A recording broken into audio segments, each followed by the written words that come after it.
Gold trusted gold buyers. మీరు తాకట్టు పెట్టిన బంగారాన్ని విడిపించి ఈ రోజు ఉన్న మార్కెట్ ధరకు కొనబడును.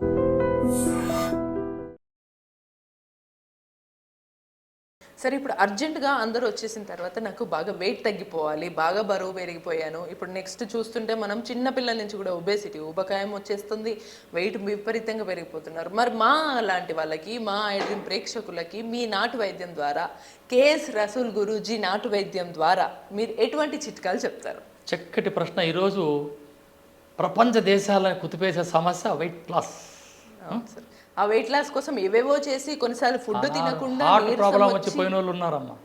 ఏటో కొన్ని కంపెనీలు వచ్చేసాయి, ఇది తింటే అట్లా, అది తింటే అట్లా, అది తింటే. కానీ ఇక్కడ మెకానిజం తెలుసల్లా. మెకానిజం వీడు లావు అయినాడు, అమ్మాయి పొట్ట పెరిగింది, కొందరి హిప్ పెరిగింది. దీనికి ఎందుకు కారణాలు ఏంటే? ఈమెలో ఫ్యాక్ట్ ఎందుకు పెరుగుతుంది? అందరూ తింటున్నారు. అమ్మ వడ్డిస్తుంది, చెల్లాయి తింటుంది, నాన్న తింటాడు, వదిన తింటుంది. కానీ ఈ అమ్మాయి మాత్రం ఎందుకు లావైతుంది?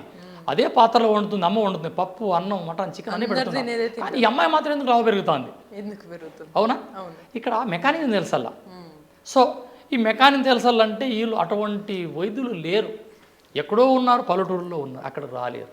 కానీ ఈ ఛానల్ ద్వారా నేను చెప్పేది ఒక్కటే, సింపుల్గా ఏం చేయాలి? మనం 100 గ్రాముల సొంటి తీసుకోవాలా, 100 గ్రాముల మెంతులు తీసుకోవాలా, 100 గ్రాముల జీలకర్ర, 100 గ్రాముల నల్ల జీలకర్ర, 100 గ్రాముల వామ, 100 గ్రాముల సోపు, అన్నీ 100 గ్రాములు తీసుకొని దూరగా వేయించుకోవాలి. దీన్ని మిక్సీలో పౌడర్ చేయాలి. వీటిని 1 స్పూన్ తీసుకొని 2 గ్లాసుల వాటర్ వేసి అందులో కలిపి మరిగిస్తే 1 గ్లాస్ కావాలా. ఇది రోజు పరగడపన తీసుకోవాలా. తీసుకుంటే ఆటోమేటిక్గా వెయిట్ లాస్ అవుతారు. కానీ ఇది వాడే రోజుల్లో కబాబులని, బిర్యానీలని, గుడ్లని, పాలని, చుట్టాలు వచ్చి బిర్యానీలు తిందరంటే కుదరదు. ఆహారాన్ని నియంత్రిస్తేనే కదమ్మా వెయిట్ లాస్ అయ్యేది. అంటే అనుకోకుండా ఏదన్నా ఫంక్షన్ల ద్వారానో ఇంకేదో సిచ్యువేషన్స్ అప్పుడు కొద్దిగా మసాలాలో, బిర్యానీలో తిన్నా వెంటనే దాన్ని ఎలా నియంత్రించుకోవచ్చు అంటారు సార్? ఒకవేళ ఇప్పుడు ఔషధం చెప్పాను, దాన్ని ఏదన్నా చేసిన తర్వాత విరగడ అంటే దాన్ని అవాయిడ్ చేయాలి. బిర్యానీ తినేసాం, వచ్చేసారు, ఈ అమ్మాయి తినలేదంటే ఏ రోగం వచ్చిందో అనుకుంటారు. తినలేదంటే రోగం అనుకోవచ్చు. లేదా అప్పుడు ఏం చేయాలి? తిన్న తర్వాత ఏం చేయాలి? గోరువెచ్చని నీళ్ళల్లో ఒక నిమ్మరసం కట్ చేసి, ఒక నిమ్మరసం అంతా ఒక నిమ్మకాయ మొత్తం పిండాలి గోరువెచ్చని నీళ్ళలో 200 ml వాటర్లో చేసిన తర్వాత దాంట్లో ఏం చేయాలా? మురికి లవణము అంటే పాదరా నమ్మక్ అని హిందీలో అంటారు, బ్లాక్ సాల్ట్ అని ఇంగ్లీష్లో అంటారు. దీన్ని ఒక 3 ఏళ్ళకి వచ్చే పరిమాణం కలిపేసి బిర్యానీ ఏదో తింటారు, అది వాళ్ళ ఇష్టం. తిన్న తర్వాత వీటికి తాగారు. తిన్నాక ఒక పావు గంట గ్యాప్ తీసుకొని 20 నిమిషాలు తిన్నది మొత్తం అరిగిపోతుంది అని మళ్ళీ తినకూడదు. ఇంకా తింటానే తాగడం ఇట్లా చేయకూడదు. ఫస్ట్ రౌండ్ అయిపోయింది, ఫ్యాక్ట్ పెరుగుతుంది. ఇక యాక్టర్స్, ఇక సినిమా వాళ్ళు ఉన్నారు, చిరంజీవి గారని, బాలయ్య బాబు కానీ, నాగార్జున బాబు, ఇట్లా పెద్ద పెద్ద యాక్టర్స్ ఏం చేస్తారంటే వాళ్ళ ఇండ్లలోనే జిమ్ పెట్టుకుంటారు. వాళ్ళ పని డిప్స్ కొట్టడము, లేదా పంపింగ్ చేయడము, లిఫ్ట్ ఎత్తడము, ఏం చేసుకొని ఆ తిన్నది అరిగేంత వరకు చేస్తారు.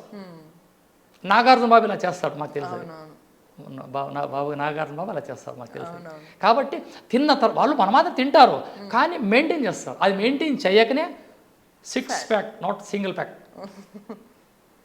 అలా బిర్యానీలు తిన్న తర్వాత గోరువెచ్చని నీళ్ళలో నిమ్మరసం వేసుకుంటే పొట్ట చుట్టూ ఉండే ఫ్యాక్ట్ అంతా తీసేస్తుంది. ఇది సీక్రెట్. వెరీ సింపుల్ మెథడ్ ఇది. సూపర్. ఎందుకంటే ఎంత మామూలుగా తిన్నా కొన్నిసార్లు వీక్లీ ఒకసారనో ఏదో ఒక రకంగా తినే వాళ్ళు ఉంటారు. సో వాళ్ళకి వెంటనే ఈ రెమెడీ వాడేసి దాని తర్వాత మళ్ళీ పొద్దునే మీరు చెప్పినటువంటి పొడిని గోరువెచ్చని నీళ్ళల్లో 2 కప్పుల నీళ్ళల్లో మరగబెట్టి 1 గ్లాస్ చేసుకొని తాగేస్తే మీ ఫ్యాట్ మాట మాయం. దీన్ని అలవాటు చేసుకోండి ఇళ్ళల్లో.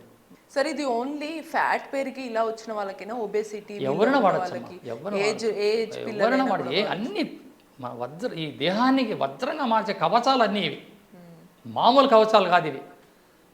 కర్ణుడికి ఏ విధంగా కవచకుండలాలో ఈ షట్చక్రాలకి అద్భుతంగా పనిచేసేటివన్నీ అన్నీ తినేటివే. అన్నీ తినేటివి. కఫాన్ని తగ్గించేటు ఉన్నాయి, కొలెస్ట్రాల్ని తగ్గించేటివి ఉన్నాయి. రక్తాన్ని శుద్ధి చేసేటువంటి నల్ల జీలకర్ర రక్తాన్ని శుద్ధి చేస్తుంది. అంటే ఈ పర్టికులర్ మీరు చెప్పినటువంటి చిట్కా వాడటం వల్ల ఓన్లీ పొట్ట తగ్గుతుందా లేదా ఒంట్లో ఉన్న ఎక్కడ ఫ్యాట్ అయినా తగ్గుతుందా? ఒంట్లో ఏ భాగంలో కొవ్వరిస్తుంది.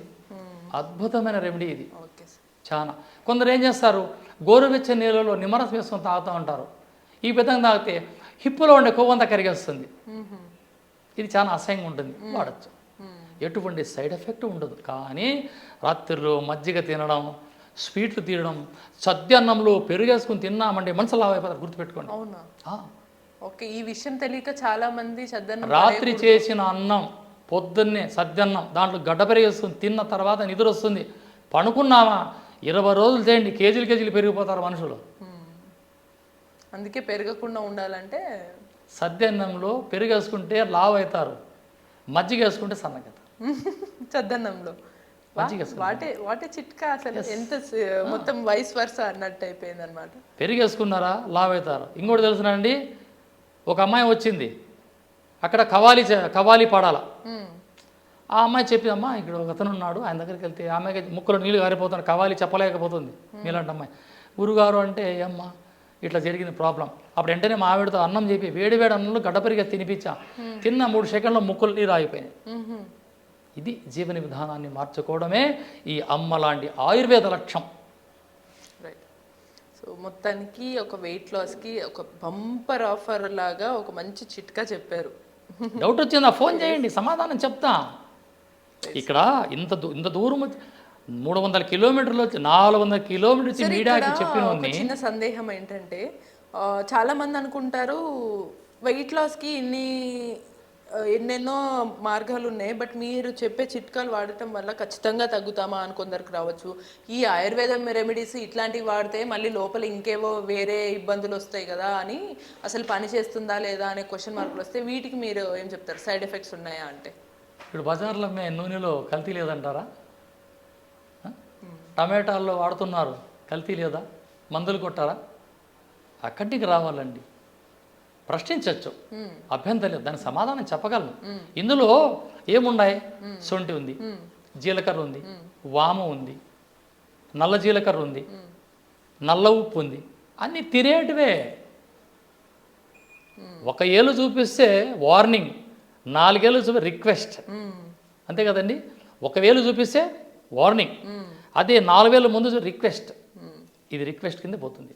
Okay, right. సో ఇప్పుడు చక్కటి చిట్కా ఇది, చక్కటి చిట్కాలు, అది కూడా నాటు వైద్యంలో చిట్కాలు ఎప్పుడూ కూడా మనకు సైడ్ ఎఫెక్ట్స్ ఇవ్వవు. ఎందుకంటే ఇవన్నీ న్యాచురల్గా మనకి నేచర్ నుంచి తీసుకుంటున్నాం కాబట్టి సైడ్ ఎఫెక్ట్స్ ఉండవని అయితే చాలా స్ట్రాంగ్గా చెప్తున్నారు. కాబట్టి వీటిని ఒకవేళ ఉపయోగించినా మనకి ఎటువంటి ఇబ్బంది అయితే, నష్టం అయితే కలగదు. అనుకోకుండా ఏమైనా మెడిసిన్ వాడినా నష్టం అవుతుందేమో, కానీ వీటి వల్ల నష్టం అయితే ఉండదని మనకి సార్ చెప్తున్నారు. మరి ఇటువంటి మరిన్ని ఇన్ఫర్మేటివ్ టిప్స్ కావాలి అంటే కీప్ వాచింగ్ ఐ డ్రీమ్.